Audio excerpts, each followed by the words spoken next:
दोस्तों, अपने थॉट्स और ब्रेन की साइकोलॉजिकल पावर को किस प्रकार बढ़ाएं, वो 13 कदम जो आपको अमीर बनने की दिशा की ओर ले जाते हैं। नमस्कार दोस्तों, स्वागत है आपका हमारे यूट्यूब चैनल पर। दोस्तों, वैसे तो आपको थंबनेल देखकर पता चल ही गया होगा कि आज इस वीडियो में हम किस टॉपिक पर बात करने वाले हैं।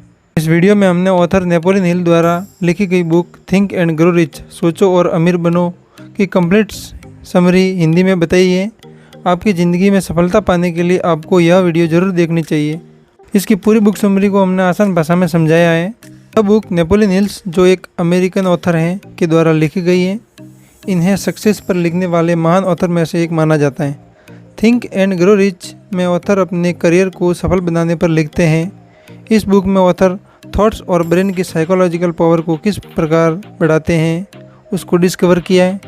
यह बुक आपको अमीर बनने का रास्ता बताती है। 13 कदम जो अमीर बनने की दिशा में उठाने हैं, वह 13 कदम कौन कौन से हैं, वही बात इस वीडियो में की गई है। इस बुक्स के 13 स्टेप्स को हम विस्तार से समझेंगे। बुक्स की शुरुआत विचारों को लेकर होती है। अगर आपके पास एक दमदार विचार हैं तो आप कुछ भी कर सकते हैं। सोचकर कुछ भी किया जा सकता है। हमारा मस्तिष्क जो सोच सकता है वह कर भी सकता है। ऑथर इस बुक में बताते हैं कि सफलता का जो मूल कारण होता है वह है अस्थायी पराजय के साथ मैदान छोड़ देना। अगर आप डटे रहते हैं तो आपको सफलता मिलना तय है। इसी के साथ फर्स्ट स्टेप आता है to become rich burning desire. सभी उपलब्धियों का शुरुआती कदम होता है सफल होने की इच्छा। यही हमारा पहला कदम है। यहाँ पर ऑथर कहते हैं कि इच्छा ही सब कुछ है। धन दौलत निश्चित रूप से आती है, अगर उसे हासिल करने की इच्छा हो, ऐसी इच्छा जो हमारे दिलो दिमाग पर हावी हो जाए, यह एक स्थायी मानसिक अवस्था बन जाए, के पीछे लगन से जुटकर उसे हासिल किया जा सकता है। हमारी जो प्रबल इच्छा होती है वह मूर्त रूप लेने का रास्ता खोज लेती है। ऑथर का छोटा बच्चा जन्म से ही गूंगा और बहरा था। डॉक्टरों ने कहा था कि वह अब कभी भी ठीक नहीं हो सकता, लेकिन ऑथर और उनकी पत्नी की प्रबल इच्छा थी कि वह बोले। फिर कई सालों बाद ऐसा हुआ भी। यहाँ ऑथर अपनी प्रबल इच्छा की ताकत बताते हैं, जिसके चलते उनका बेटा पूर्ण रूप से स्वस्थ हो गया। मस्तिष्क की कोई सीमा नहीं होती सिवाय उन सीमाओं के जिन्हें हम मान लेते हैं। सेकंड स्टेप आता है टू बिकम रिच फेथ। आस्था जो हमारी इच्छा को हासिल करने का विश्वास देती है। सकारात्मक भावनाओं में सशक्त भाव होते हैं। वह 2 तरीकों के होते हैं, आस्था और प्रेम। आस्था का मतलब होता है हम बार बार अपने अवचेतन मन को निर्देशित करें, अपनी इच्छा के प्रति, अपने लक्ष्य के प्रति।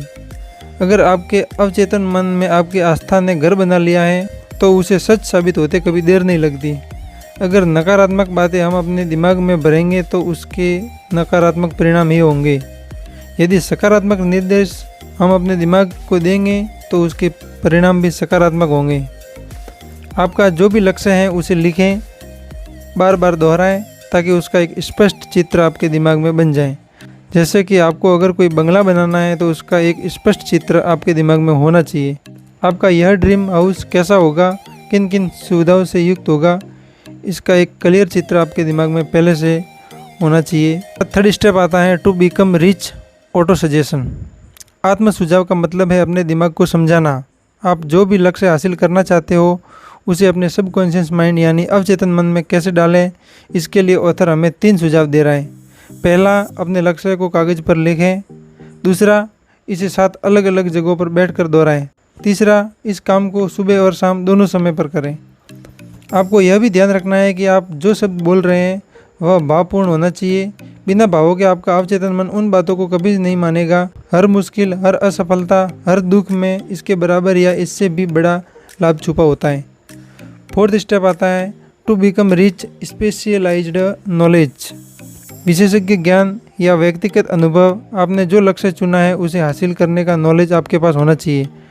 अगर हमें लक्ष्य को हासिल करने का ज्ञान या अनुभव नहीं है तो इस कोरी कल्पना का कोई भी फ़ायदा नहीं होगा। अगर आप एक सॉफ्टवेयर डेवलपर बनना चाहते हैं लेकिन आपको कंप्यूटर या प्रोग्रामिंग लैंग्वेज नहीं आती, आप उसे नहीं कर सकते। यदि आपके पास उस चीज़ की स्पेशलाइज नॉलेज आपके पास नहीं है तो आप उस काम को कभी नहीं कर पाएंगे। एक और रास्ता मास्टरमाइंड ग्रुप का है। आप अगर एक मास्टरमाइंड ग्रुप को अपने पास रखते हैं, यानी कि ऐसे लोगों का ग्रुप जो उस काम को कर सकें या उस काम में मास्टरमाइंड हो, तब आप उस टीम के सहारे कुछ भी काम कर सकते हैं। इसका सबसे बेस्ट एग्जाम्पल है हेनरी फोर्ड, जिन्होंने अपनी टीम के चलते $1 बिलियन की वर्ल्ड फ्रेम कंपनी बनाई। 5वां स्टेप है to become rich, imagination a brain workshop. अगर इंसान किसी चीज़ की कल्पना कर सकता है तो वह उसकी रचना भी कर सकता है। अगर एक आदमी कल्पना कर सकता है कि उसके पास लग्जरी गाड़ी हो तो वह इसे बुक में बताए गए 13 स्टेप से हासिल भी कर सकता है। यहाँ पर ऑथर एक युवा के कल्पना शक्ति की बात बताते हैं जिसने विश्व प्रसिद्ध ब्रांड कोका कोला का फार्मूला बनाया था। उसके पास यह कल्पना नहीं थी यह सॉफ्ट ड्रिंक कभी इतना बड़ा ब्रांड हो सकता है। उसने यह फार्मूला बेचा। उस युवा के मन में था कि मैं इसे पूरी दुनिया में बेचूंगा और उसने यह कर दिखाया। छठा स्टेप है to become rich, organised planning. आज आप जो भी हासिल करना चाहते हैं उसकी आपको एक निश्चित योजना बनानी पड़ेगी।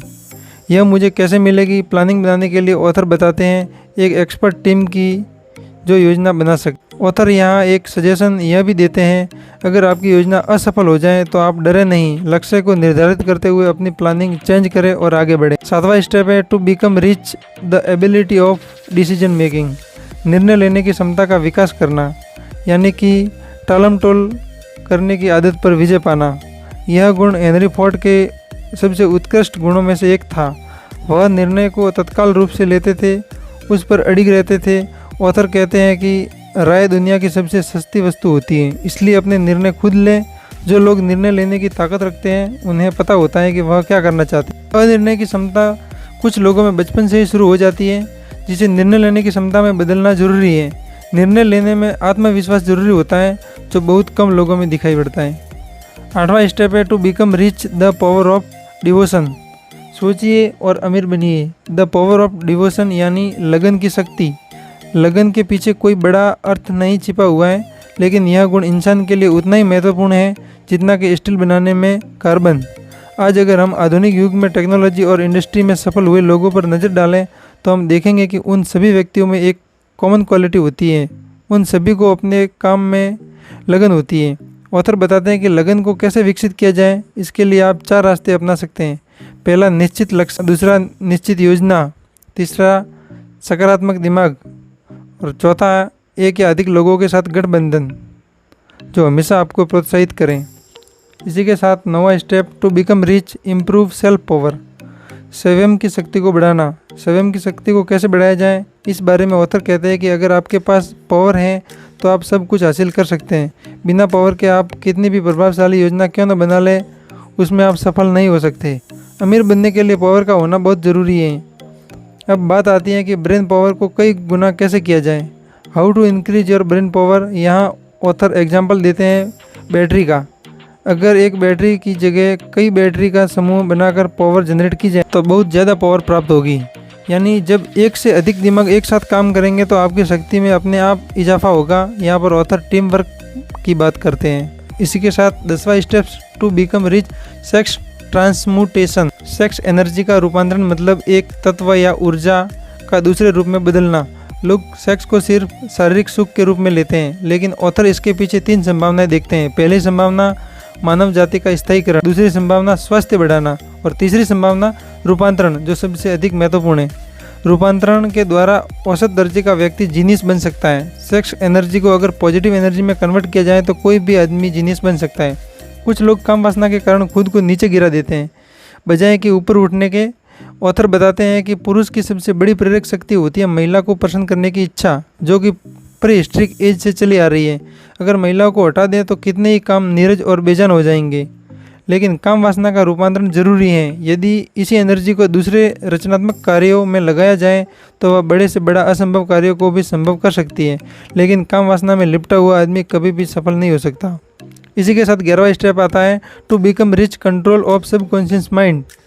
अवचेतन मन पर नियंत्रण करना। अवचेतन मस्तिष्क वह क्षेत्र है जिसमें चेतन मस्तिष्क के द्वारा 5 इंद्रियों के माध्यम से जो बातें पहुंचाई जाती हैं उन सभी का रिकॉर्ड दर्ज होता है। यह विचार छवियों को ग्रहण करता है, चाहे वह जैसी भी हो। अगर हम अपने अवचेतन मन तक सकारात्मक विचार पहुंचाएंगे तो वह सकारात्मक बैकअप देगा। अगर हम अपने अवचेतन मन तक सकारात्मक विचार पहुंचाएंगे तो वह सकारात्मक बैकअप रखेगा। वही अगर नकारात्मक विचार पहुंचाएंगे तो नकारात्मक बैकअप रखेगा। ऑथर के द्वारा कुछ सकारात्मक भाव का उल्लेख किया जा रहा है: इच्छा, आस्था, प्रेम, वासना, उत्साह, रोमांस और आशा। जो नकारात्मक भाव की श्रेणी में आते हैं, जिनको हमें हमेशा अपने माइंड से दूर करना होता है। वह है डर, ईर्ष्या, घृणा, लालच, क्रोध, प्रतिशोध और अंधविश्वास। इसी के साथ 12वां स्टेप आता है to become rich a fresh brain. हम सभी का मस्तिष्क दो तरीके से काम करता है। हमारे मस्तिष्क में दो तरीके के सिस्टम होते हैं, एक होता है ब्रॉडकास्टिंग सिस्टम, दूसरा होता है रिसीविंग सिस्टम। मस्तिष्क की शक्ति अमूर्त होती है। इतिहास गवाह है, दुनिया में जितनी भी महानतम शक्तियाँ हैं वह सब अमूर्त हैं। आप हमेशा अपने दिमाग को अपडेट रखिए, अपने दिमाग को हमेशा फ्रेश रखिए। आपका ब्रॉडकास्टिंग और रिसीविंग दोनों सिस्टम एकदम सही काम करने चाहिए। इसी के साथ 13वां स्टेप है to become rich the use of sixth sense. छठी इंद्री। छठी इंद्री का प्रयोग। ऑथर एक महत्वपूर्ण बात याद दिलाते हैं कि सफलता की सीढ़ी पर ऊपर की तरफ कभी भीड़ नहीं होती। शेष 12 सिद्धांतों को पूरी तरह अपना कर ही आप इस 13वें सिद्धांत का यूज कर पाएंगे। विज्ञान अब तक इसकी खोज नहीं कर पाया कि छठी इंद्री वास्तविकता में क्या है। यह ही वह कल्पनाशीलता है जिसके द्वारा विचार और योजनाएं आपके दिमाग में कौंधती है। इसका प्रयोग दुनिया में बहुत ही कम लोग जानते हैं। सफलता की दिशा में आप इन 13 कदमों का पालन करके किसी भी प्रकार की सफलता को हासिल कर सकते हैं।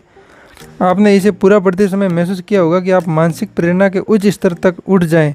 यही सब किताब का लक्ष्य है। धन्यवाद।